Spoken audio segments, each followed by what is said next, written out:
The fact that we now see people diverging and becoming distant from religion is very similar to what Imam al-Sajjad alayhi salam experienced in his imamah.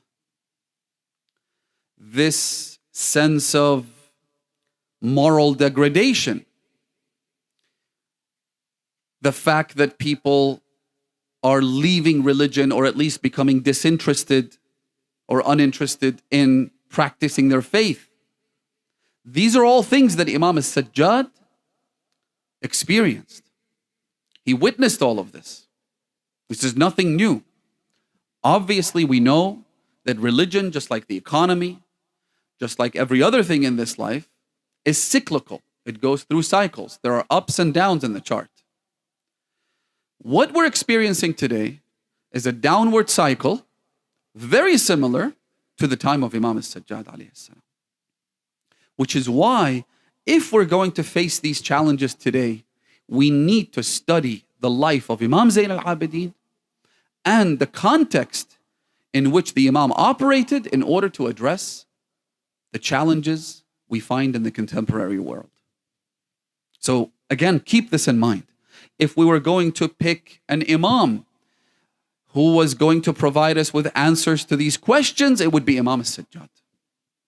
Because his time, his era, his period was marred by moral degradation, by people feeling disconnected from religion. There was a sense of hopelessness. There was an economic uptick at the time which made a lot of people very wealthy. And so all of these things contributed to a society that was anything but religious. In spite of the fact, as we said, that mosques were always full. People prayed, they practiced religion out in the open. But in reality, there was an incident narrated in books such as Tarikh al-Tabari and others, that a concert was held. Obviously now we call it a concert. Back then it was just a singer coming to town. A concert was held in Basra, and the youth of Medina traveled from Medina to Basra in order to attend the concert. Imagine, this is barely 50, 60 years after Rasulullah. And people would travel these vast distances just so they could watch someone sing. A woman, no less. Things were so bad at one point that they would bring slaves to sell in the open market. And by the way, the slave trade flourished after the first three khulafa. And the reason for that was because of all the conquests. They called it jihad, or as the scholars refer to it as jihad ibtida'i, which is when you initiate a war, a conquest against a neighboring country or region or tribe. They called it jihad because they had to put a religious facade over it.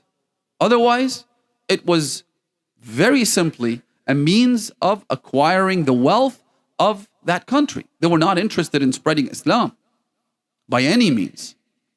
And so this quote-unquote jihad was a means of conquest and occupation. Of course, a byproduct of that,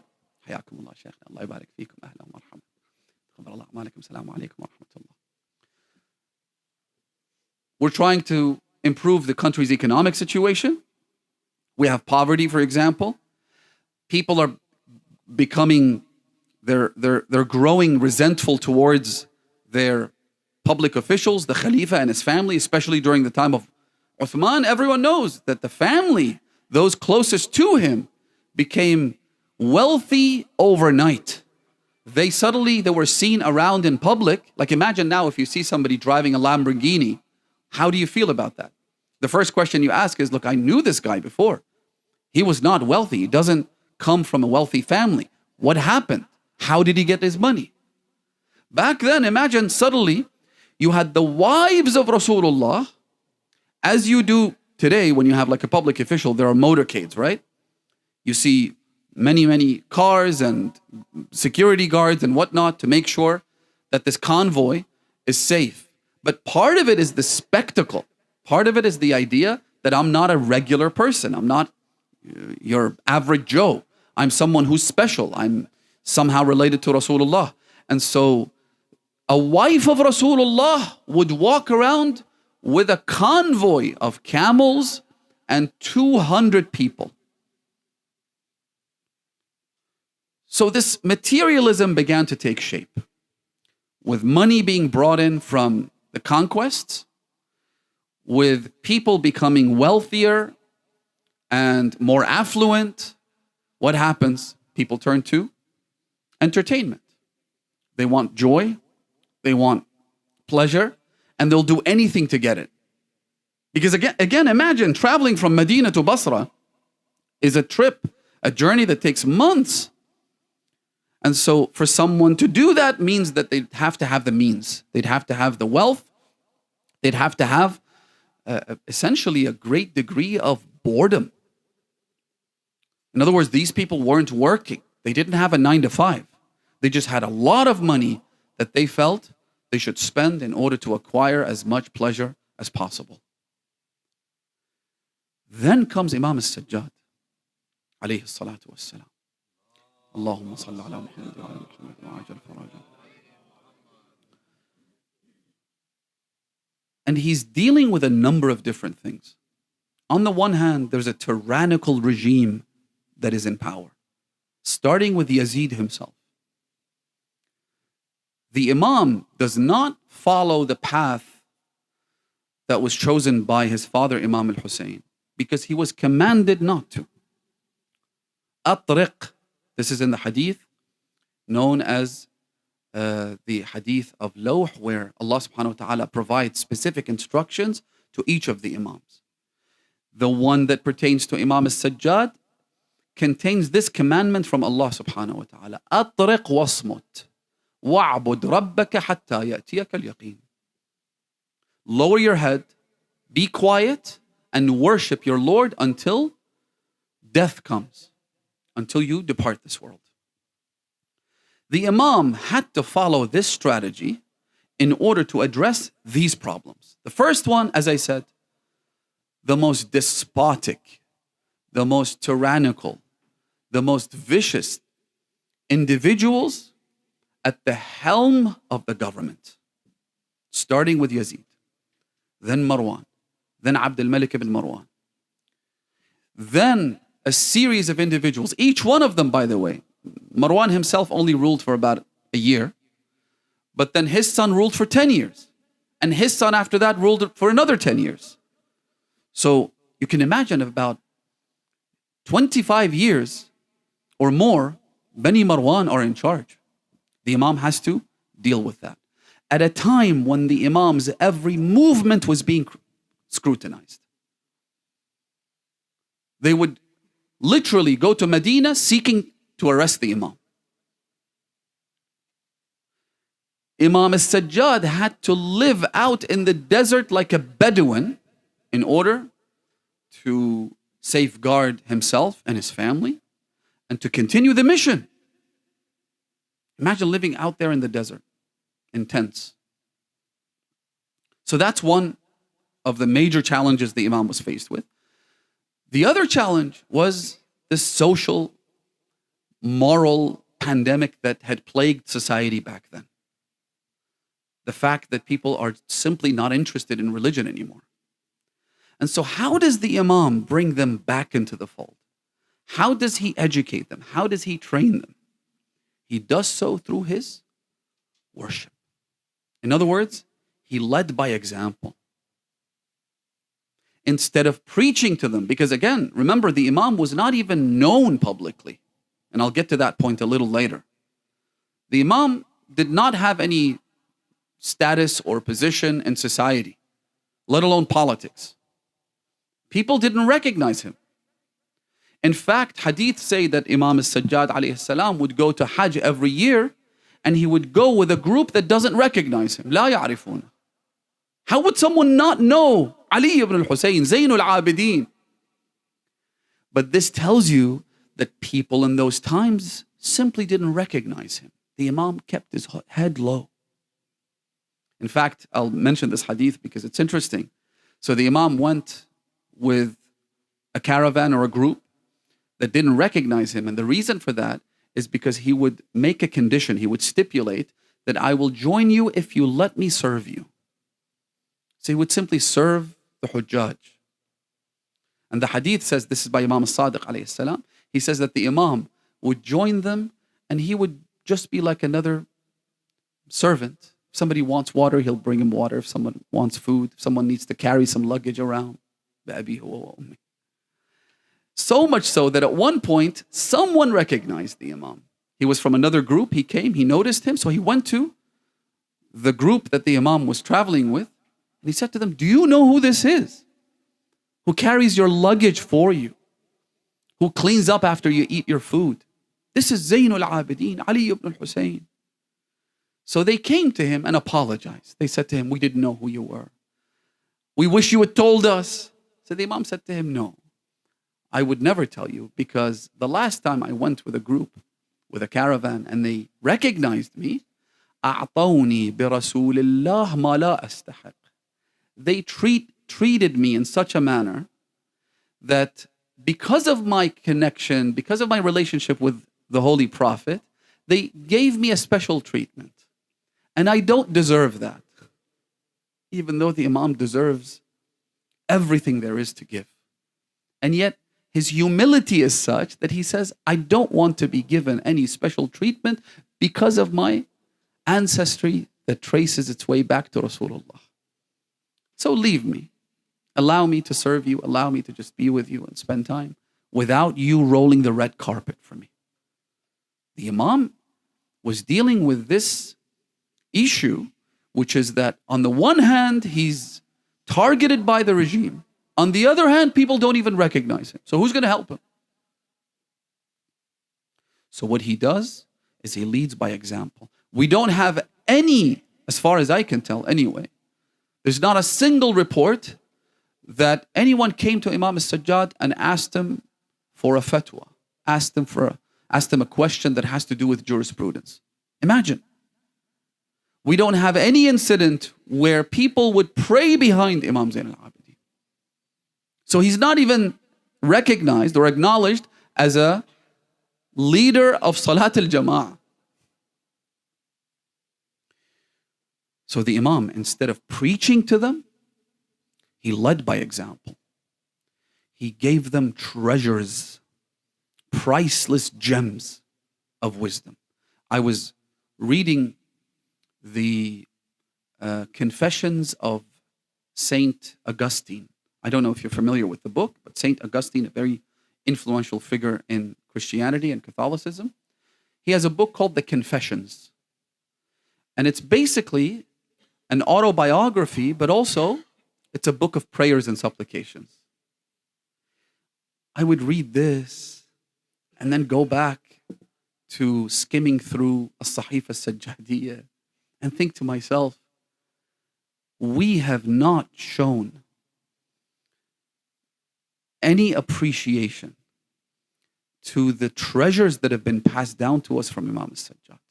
Had the world seen, had the world been exposed to the Sahifa of Imam Zayn al-Abidin alayhi salam, the world would be a completely different place. Atheism, agnosticism, this complete moral degradation would not exist the way it does if people were exposed to the teachings and supplications of Imam al-Sajjad. I've read the Psalms of David, right? It's an annex to the Bible. You have the Old Testament, the New Testament, and you have the Psalms. Read the Psalms of David. Take a quick look. Part of which, we have no doubt, was revealed by Allah subhanahu wa ta'ala. But it was revealed to a different community. It was revealed to people with limited mental capacities. Then come and read what Imam al-Sajjad has given us and gifted us.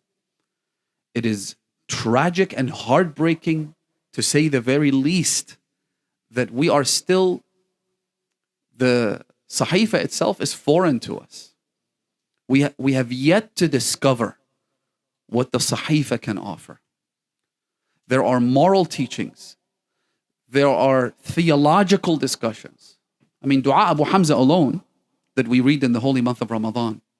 Notice how the Imam speaks to Allah subhanahu wa ta'ala and the way he addresses the creator of the universe.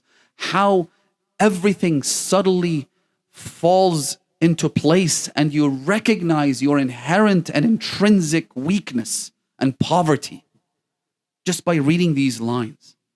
And he's not teaching you anything new. He's just reminding you of the fact that we are nothing but creatures that were brought into existence by Allah subhanahu wa ta'ala, and our need and poverty to the creator is absolutely intrinsic. You read a dua like that and there's no room for hubris or arrogance because you realize who you really are. In the Sahifa, which I won't talk about tonight, inshallah we'll have more time to discuss it later, but you have a hadith about praying for your neighbor, for example, praying for your parents, your children. You have a hadith that highlight the role and significance and position of the Ahlulbayt and God's vicegerents. Du'as that highlight this. You have du'as that curse the tyrants and enemies of Allah subhanahu wa ta'ala. Again, this whole discussion about cursing, is this allowed, is this not allowed? Read Sahifa Sajjadi and you'll see. You even have prayers that protect you against black magic and negative interference by the jinn and things like that. Just the other day, someone sent me a message saying that my child, my infant, has some kind of, I think she mentioned lactose intolerance, something like that. Now, for an infant, lactose intolerance is not good. And because the child, the infant survives on his mother's milk. So she said that my in-laws are saying that we should go and get a talisman from a pir in some Sufi shrine in Pakistan. And they're forcing me to do this. They're saying that if you don't follow the teachings of the pir, which is like, the sage, if you don't follow his teachings, if you don't believe in him, then you don't believe in the miracles of the Ahlulbayt. I said, how did you go from A to B? If you don't believe any fraudster, any charlatan who says that I can do something to alleviate your problem or to address your issues, then you don't believe in God or the Prophet or the Ahlul Bayt? I said, absolutely don't go anywhere near that. We have du'as and Sahifa Sajjadiyah. Read those. This is the right way to approach things. And what a terrible situation we're in right now. Whether it be in countries like Iraq, there's a pandemic of black magic.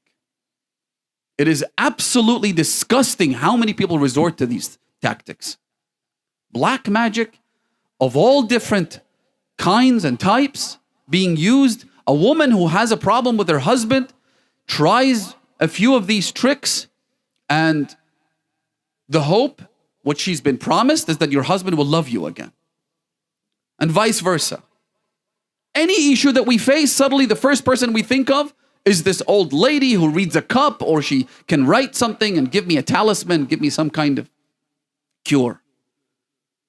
If we believe that Allah subhanahu wa ta'ala perfected his religion and completed his message, and if we believe when Rasulullah said, إِنِّي تَارِكُمْ فِيكُمُ الثَّقَلَيْنِ كِتَابَ اللَّهِ وَعِتْرَةِ أَهْلَ بَيْتِي مَا إِن تَمَسَّكْتُمْ بِهِمَا لَن تَضِلُّوا بَعْدِي أَبَدًا وَقَدْ نَبَّأَنِي اللَّطِيفُ الْخَبِيرُ أَنَّهُمَا لَن يَفْتَرِقَا حَتَّى يَرِدَا عَلَيَّ الْحَوْض. He's given you the full formula. Rasulullah has given us everything we need. The Quran and the Ahlul Bayt. Read the Quran, try and understand it, try and apply it, follow the teachings of the Ahlul Bayt, and you have nothing to worry about. Black magic. It's an entire industry that's been built to exploit vulnerable people who are in need and who are less intelligent than average, unfortunately, I'd have to say. Exploiting them, using them, and giving them the wrong medicine. Imagine someone who has cancer and you tell them that your medicine is to drink salt water from somewhere. Not only is it disingenuous and dishonest and wrong and immoral, but it won't solve the problem. You're misdiagnosing the problem, let alone giving them the right medications and medical instructions. Imam al-Sajjad alayhi salam provides du'as to address this. And so the Imam leads by example, such that he becomes Zaynul Abidin. The hadith, again, I believe it's by Imam al-Sadiq alayhi salam, says that one day Shaitan said to God, he said to him, you should allow me to deceive not just your regular people, but also the best of the best. I should have, it's only fair, I should have the chance, I should have a go with these individuals. And it's a challenge that I'm happy to take. So I'm summarizing. He comes to Imam al-Sajjad alayhi salam. The hadith says that he tried to scare the Imam at first. He came to him in the form of a snake that had 10 heads. He tried to bite the Imam. The Imam was in prayer. The Imam did not even bat an eye. Not a blink. Nothing. He kept his eyes focused on the turba, his place of prostration, and continued to pray. So the hadith says, Shaitan tried different tricks. As I said, he tried to bite the Imam's fingers. So he did a number of things, and the Imam would not give him any attention. Eventually, he stood next to the Imam, as the Imam was still in prayer.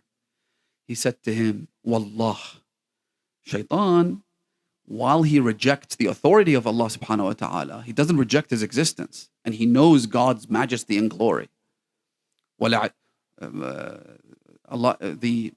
So the hadith says that he said to the Imam, Wallah, by God, I have met the most devoted worshippers, min Adam famadun.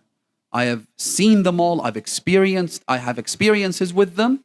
فَلَمْ أَرَى أَحَدًا مِثْلَكَ. I've never seen anyone like you. فَأَنْتَ حَقًّا زَيْنُ الْعَابِدِينَ. You are truly the ornament of the worshippers. The worshippers, meaning God's prophets, messengers, the Ahlulbayt. The Imam is an ornament for them. He's a means of beautification for them, not me and people like me. Zaynul Abidin. And so this name was given to the Imam by Allah subhanahu wa ta'ala. Anta Zaynul Abidin. So the Imam led by example. The Imam led with worship and prayer, which unfortunately, again, a sign of our times is that worship is seasonal, it is transient, it is just a box we need to tick on the list of daily chores that we have. And this is for the most religious of us. Those who don't pray, those who don't practice, those who don't recite du'as, probably comprise the vast majority of people. But the religious ones treat acts of worship as just another box. Needs to be ticked, has to be done. I have to pray. Whereas Imam al-Sajjad alayhi salam, كان يصلي في اليوم والليلة 1000 ركعة. It's easier said than done, much easier. 1,000 units of prayer per day. And it's not for lack of something to keep him occupied. The Imam had a family. The Imam would conduct charitable work. The Imam would carry food and deliver it to those most in need. The Imam would spend time with his servants and train them and discipline them and provide them with the education they need to go on and become sages of themselves. The Imam had a full roster, a full schedule. And yet, to squeeze in another 1,000 units of prayer, which is why among all of the members of the Ahlulbayt, the one who's been likened to Amir al-Mu'mineen is Imam Zayn al-Abidin alayhi salam. كان أشبه الناس بأمير المؤمنين. Other members of the Ahlulbayt, Imam al-Hussein, for example, did resemble Rasulullah, did resemble Amir al-Mu'mineen, but in certain aspects. Whereas Imam al-Hasan also, traditions tell us that he looked like Rasulullah from the waist up, right? You have others who have similarities, but the one with the greatest resemblance to Amir al-Mu'mineen was Imam al-Sajjad. led by example, taught whenever he had the chance, and tried to completely upend the situation in his time. Which is why Sayyid Ja'far Murtada al-Amili has a book about the Imam, and the title of the book is this: Ali ibn al-Husayn, Zayn al-Abidin, Ba'ath al-Islam min Jadid. He's the one who revived Islam, brought it back to life, resuscitated the teachings of this religion which had been forgotten and destroyed. The Khulafa being complete savages and the most immoral people on the face of the planet on the one hand, people trying to imitate their political leaders as is always the case, الناس أشبه إلى ملوكهم منهم إلى آبائهم. So when you have a corrupt government, what happens? At the bottom of the pyramid, people try to resemble. In some countries, I don't know if you've noticed, people even try to make their appearance resemble their leader. This Amir or this Sheikh or this Malik, even the way they groom their beards, they try to emulate him. They try to imitate him. That's how it is. And so in a society that's like this, from the top down, from the bottom up, it's nothing but corruption, Imam al-Sajjad comes along. And he trains the likes of Abu Khalid al-Kabuli, Sa'id ibn Jubayr, and others, Abu Hamza al-Thumali, and he provides them with a blueprint to follow and reach the highest summits of servitude to Allah, devotion to Allah, which is the very core of Islam. The Imam does that in spite of all of these challenges.